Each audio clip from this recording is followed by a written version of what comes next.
วัดป่าแดงมหาวิหารตำบลสุเทพอำเภอเมืองจังหวัดเชียงใหม่ตรงกับวันพุธที่29ตุลาคมพุทธศักราช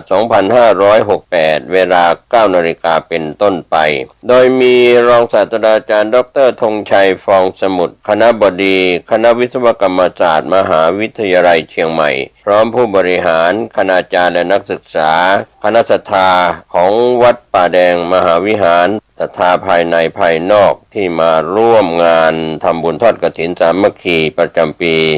2568 เพื่อสมทบทุนสร้างศูนย์เรียนรู้และพิพิธภัณฑ์พระเจ้าจิโรกราชวัดป่าแดงมหาวิหารท่านที่ร่วมทำบุญทอดกฐินติดต่อสอบถามและร่วมทำบุญ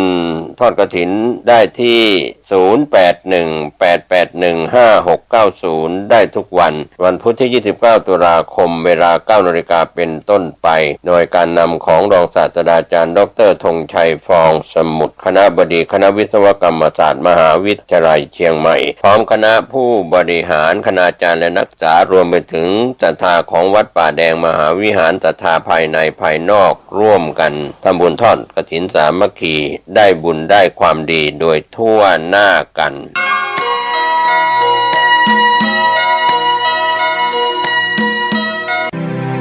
พิธีเทวาพิ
240-184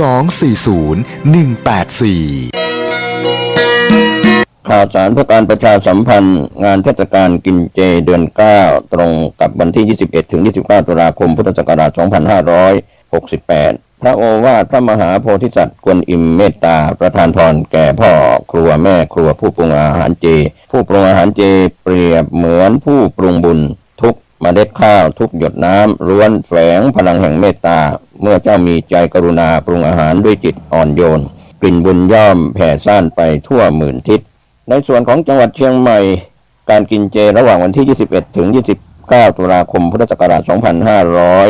2568ช่วงเช้าตั้งแต่ช่วงเช้าเป็นต้นไปจนถึงบ่ายก็มีงานบุญเทศกาลกินเจทุกวันปัจจุบันมีนายสวัสดิ์สุขสวัสดิ์ประธานมูลนิธิปรุงเท่ากงอำเภอเมืองเชียงใหม่จังหวัดเชียงใหม่เป็นประธานพร้อมคณะกรรมการจัดงานได้เปิดงาน21ตุลาคม2568เทศกาลกินเจของจังหวัดเชียงใหม่จนถึง29ตุลาคม2568นี้เชิญท่านร่วมบุญร่วมงานเทศกาลกินเจของจังหวัดเชียงใหม่ได้บุญได้อานิสงส์อันยิ่งใหญ่โดยทั่วหน้ากัน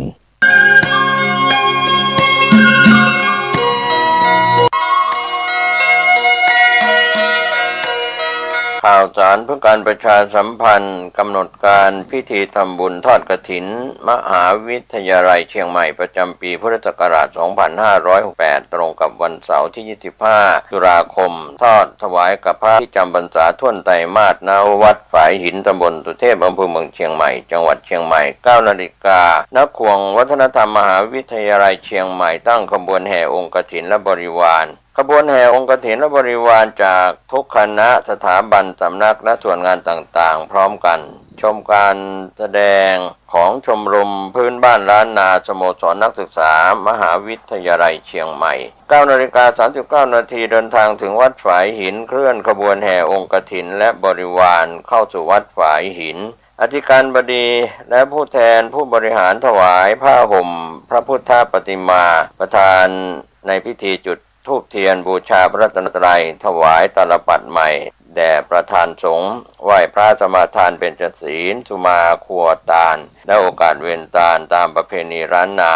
ประธานพิธีกล่าวนำคำถวายผ้ากฐินแด่พระสงฆ์น้อมนำผ้าไตรกฐินและผ้าไตรคู่สวดวางบนผ่านแว่นฟ้าด้านหน้าพระสงฆ์อัปโรกกฐินประธานพิธีถวายผ้าไตรกฐินและรองประธานถวายผ้าไตรคู่สวดและบริวารกฐินโดยนายกสภามหาวิทยาลัยอุปนายกสภามหาวิทยาลัยกรรมการสภามหาวิทยาลัยนายกสมาคมนักศึกษาเก่ามหาวิทยาลัยเชียงใหม่อธิการบดีรองอธิการบดีผู้ช่วยอธิการบดีประธานกรรมการส่งเสริมมหาวิทยาลัยคณะบดีผู้อำนวยการสถาบันสำนักศูนย์กองประธานสภาพนักงานประธานสภานักศึกษามหาวิทยาลัยนายกสโมสรนักศึกษาประธานคณะกรรมการกลางหอพักนักศึกษามหาวิทยาลัยเชียงใหม่ตามลำดับต่อจากนั้นถวายเครื่องบริวารกฐินและภัตตาหารพระสงฆ์อนุโมทนากรวดน้ำรับพรลาพระสงฆ์ประกาศผลรางวัลการประกวดขบวนกฐิน 10:30 นาทีเป็นเสร็จพิธีก็เชิญชวนร่วมทำบุญทอดกฐินของมหาวิทยาลัยเชียงใหม่ประจำปีพุทธศักราช 2568 ตรงกับวันเสาร์ที่ 25 ตุลาคมทอดถวายณวัดฝายหินตำบลสุเทพอำเภอเมืองเชียงใหม่จังหวัดเชียงใหม่ช่วงเช้า 9 นาฬิกาเป็นต้นไปจนเสร็จพิธีขอหน่วยงานทั้งหลายศรัทธาภายในภายนอกของมหาวิทยาลัยร่วมบุญอานิสงส์กับพระสงฆ์ที่จำพรรษาท่วนไตรมาสณวัดฝายหินเสาร์ที่ 25 ตุลาคม 2568 ได้บุญได้ความดีบริจาคบุญอานิสงส์กฐินอันยิ่งใหญ่สาธุอนุโมทนาทุกรูปทุกนามที่ได้ร่วมบุญโดยพร้อมเพรียงกัน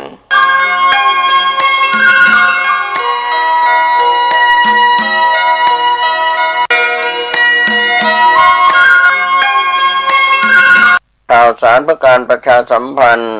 การทำบุญทอดกฐินสามัคคีของคณะศรัทธาสามัคคีทอดถวายณวัดพระเจ้าเมงรายตำบลพระสิงห์อำเภอเมืองเชียงใหม่จังหวัดเชียงใหม่ตรงกับวันที่ 25 ตุลาคม 2568 เวลา 9 นาฬิกาเป็นต้นไปมีพระเดชพระคุณพระเทพมังคลาจารย์เจ้าคณะจังหวัดเชียงใหม่เป็นประธานฝ่ายสงฆ์พร้อมด้วยคณะกรรมการกฐินร่วมเป็นกฐินสามัคคีเชิญท่านร่วมบุญทอดกฐินสามัคคีของวัดพระเจ้าเมงรายตำบลพระสิงห์อำเภอเมืองเชียงใหม่จังหวัดเชียงใหม่ 25 ตุลาคม 2568 ช่วงเช้า 9 นาฬิกาท่านที่จะสอบถามและร่วมทำบุญติดต่อได้ที่ 0818829199 0818829199 ก็เป็นงานทำบุญทอดกฐินสามัคคีของวัดพระเจ้าเมงรายตำบลพระสิงห์อำเภอเมืองเชียงใหม่จังหวัดเชียงใหม่ 25 ตุลาคมช่วงเช้า 9 นาฬิกาเป็นต้นไปท่านร่วมบุญร่วมงานทำบุญทอดกฐินสามัคคีของวัดพระเจ้าเมงรายได้ความดีได้อนุโมทนาได้อานิสงส์อันยิ่งใหญ่โดยทั่วหน้ากัน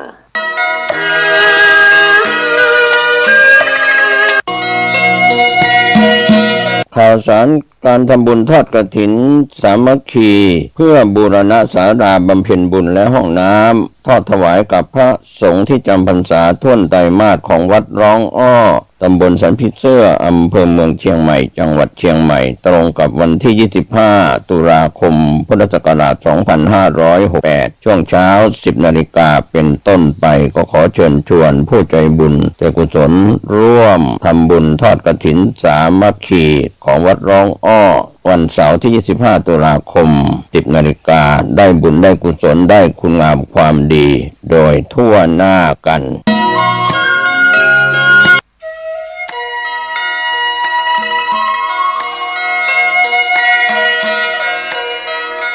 ข่าวสารเพื่อการประชาสัมพันธ์ขอเชิญชวนนักศีลนักบุญร่วมทำบุญทอดกฐินสามัคคีบารมีธรรมประจำปีพุทธศักราช 2568 ทอดถวายกับพระที่จำพรรษาท่วนไตรมาสณวัดชัยสถานป่าเศร้าน้อยตำบลสันปุเรยอำเภอดอยสะเก็ดจังหวัดเชียงใหม่ตรงกับวันอาทิตย์ที่ 2 พฤศจิกายนพุทธศักราช 2568 เวลา 13:39 นาทีการทำบุญทอดกฐิน ในคราวครั้งนี้นำปัจจัยบูรณวิหารประดับกระจก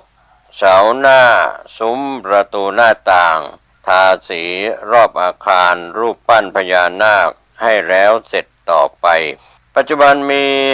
พระครูประภัชชัยคุณ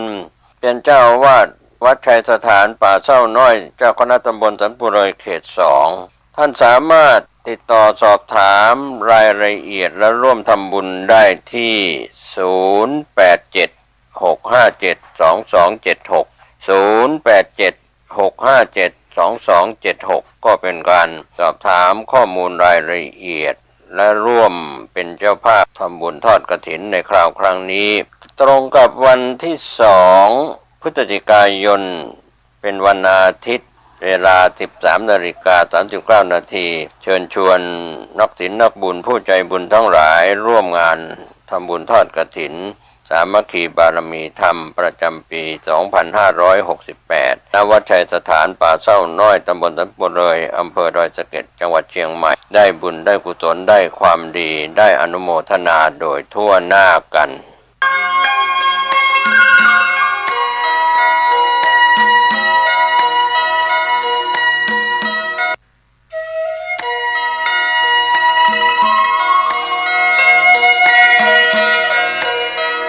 ข่าวสารเพื่อการประชาสัมพันธ์งานบุญงานกุศลพิธีทำบุญทอดกฐินพระราชทานวัดท่าตอนพระอารามหลวงตำบลท่าตอนอำเภอแม่อายจังหวัดเชียงใหม่ตรงกับวันที่2พฤศจิกายนพุทธศักราช 2568 ช่วงเช้า 9 นาฬิกาเป็นต้นไปโดยมีพระเดชพระคุณพระเทพมังคลาจารย์เจ้าคณะจังหวัดเชียงใหม่เป็นประธานฝ่ายสงฆ์ขอเชิญชวนศรัทธานักศีลนักบุญทั้งหลายได้ร่วมงานในพิธีกฐินพระราชทานวัดท่าตอนพระอารามหลวงตำบลท่าตอนอำเภอแม่อายจังหวัดเชียงใหม่2พฤศจิกายนเวลา 9 นาฬิกาเป็นต้นไปท่านที่จะสอบถามและร่วมทำบุญติดต่อได้ที่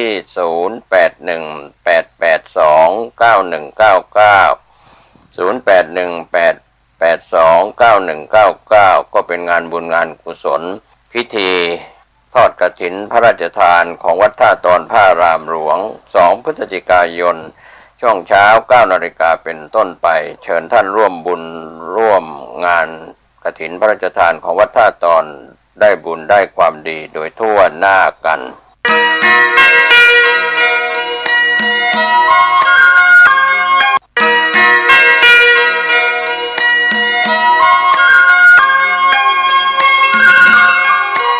ข่าวสารเพื่อการประชาสัมพันธ์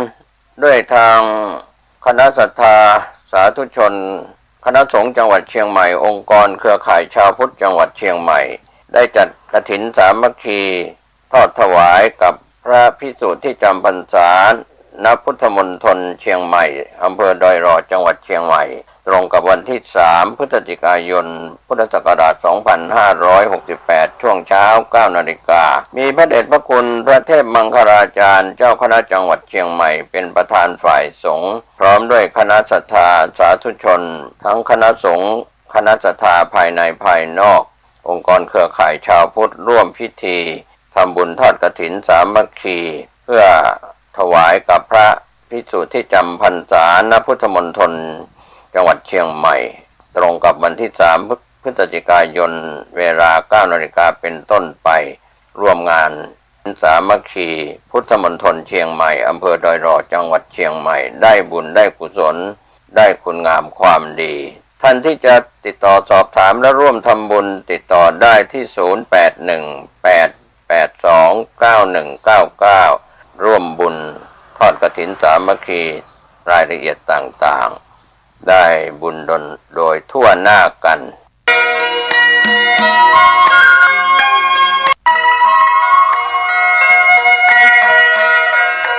ขอ เชิญพี่น้องชาวพุทธร่วมเป็นเจ้าภาพสร้างห้องสุขาห้องอาบน้ำเพื่ออำนวยความสะดวกแก่คณะศรัทธาสาธุชนที่จะเข้าปฏิบัติธรรมกรรมฐานณวัดบ้านเราพระเจ้าตาเขียวพื้นที่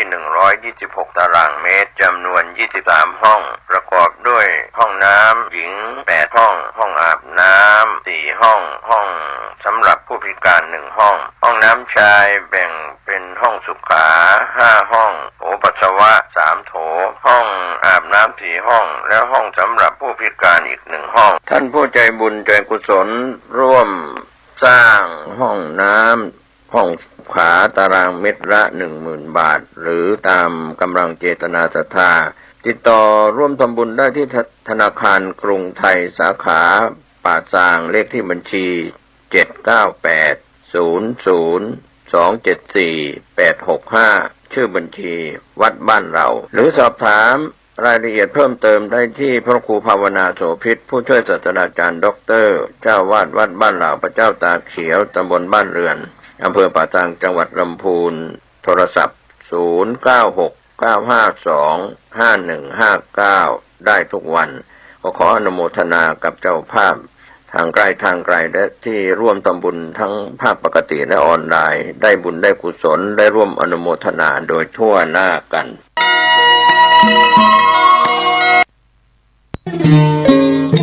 ข่าวสารเพื่อการประชาสัมพันธ์ขอเชิญชวนผู้ใจบุญใจกุศล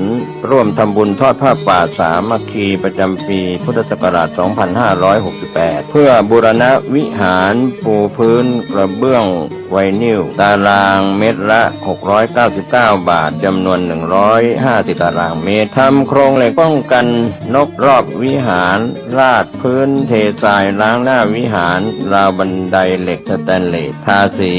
รอบวิหารเปลี่ยนระบบไฟฟ้าปรับปรุงทัศนียภาพวิหารบูรณะปฏิสังขรณ์ถาวรวัตถุภายในวัดทอดถวายณวัดดอนตันตำบลเหมืองแก้วอำเภอแม่ริมจังหวัดเชียงใหม่ตรงกับวันเสาร์ที่1พฤศจิกายนพุทธศักราช 2568 ช่วงเช้า 9:39 นาทีเป็นต้นไปก็ขอเชิญชวนศรัทธานักศีลนักบุญทั้งหลายร่วมงานบุญทอดผ้าป่าสามัคคีครั้งนี้เพื่อบูรณะวิหารปูพื้นกระเบื้องไวนิลรวมไปถึงทำโครงเหล็กป้องกันนกรอบวิหารราดพื้นเททรายร้างหน้าวิหารราวบันไดเหล็กสแตนเลสทาสีรอบวิหารเปลี่ยนระบบไฟฟ้าปรับปรุงทัศนียภาพวิหารบูรณะปฏิสังขรณ์ถาวรวัตถุภายในวัดดอนตันตำบลเหมืองแก้วอำเภอแม่ริมจังหวัดเชียงใหม่เสาร์ที่1พฤศจิกายน 2568 นี้เชิญท่านร่วมงานร่วมบุญร่วมบริจาคได้บุญได้กุศลโดยทั่วหน้ากัน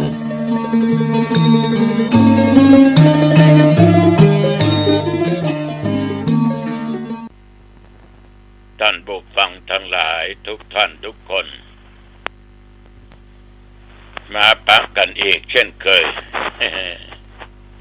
ในรายการปกิณกะแห่งธรรมะปะกันเป็นประจำเนาะทุกวันในเวลาเดียวกันนี้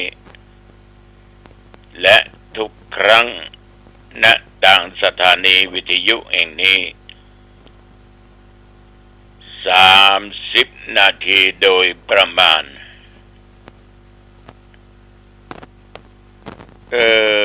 24 ชั่วโมงนี้ผ่านมาอีก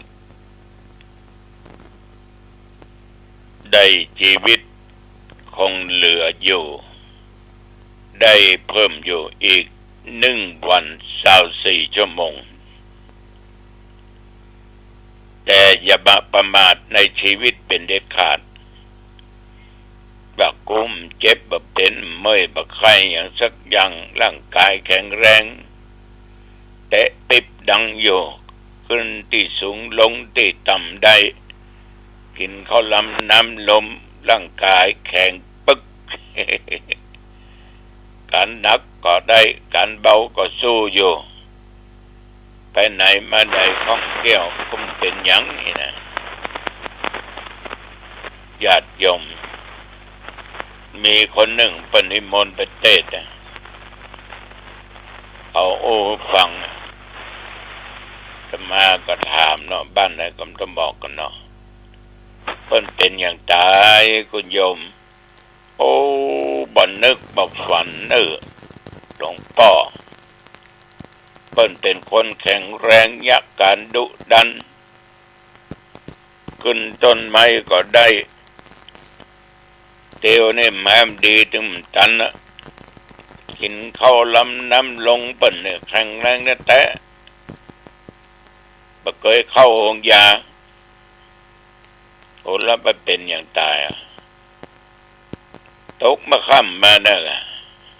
หมดสติเขาก็ฟังเอาไปโรงยาเพื่อจะไปถึงโรงยาตายในรถอายุได้44เนาะญาติโยมลองคิดดูดิมันเป็นอย่างสักอย่างอุดมสมบูรณ์ทุกสิ่งทุกอย่างแต่มันก็เป็นไปได้เพราะโรคภัยไข้เจ็บเอาบอกว่าอย่างมันจะเกิดขึ้นแบบรวดเร็วและเอาบอกว่ามันจะไปง่ายๆอย่างนั้นนะแล้วก็สืบต่อไปว่ามันก็ดีเหมือนกันเนาะหลวงพ่อแต่ไม่ต้องทรมานทรกรรมดีแท้ มันต้องได้เฟื่อได้อย่างกันต้องได้ทรมานทรกรรมอย่างกันแต่ว่าของเขาจะว่าเป็นบุญเป็นบาปก็ได้เพราะเรื่องกรรมและการกระทำมันเป็นของภัยของมันฉะนั้นญาติโยม24 ชั่วโมงที่ผ่านมาจะดีใจลำไปก็ไม่ดีนะ แต่ก็ดีใจว่า1 วันละ1 คืนละเอาผ่านมาได้เนี่ยก็น่าบุญซึ่งยังแต่เราก็จะประมาทฉะนั้นเวลาที่รายการนี้มาพบปะกับญาติกับโยมเราก็จะไหว้พระบูชาพระรัตนตรัยนะแก้ว3 ประการแก้ว3 ดวง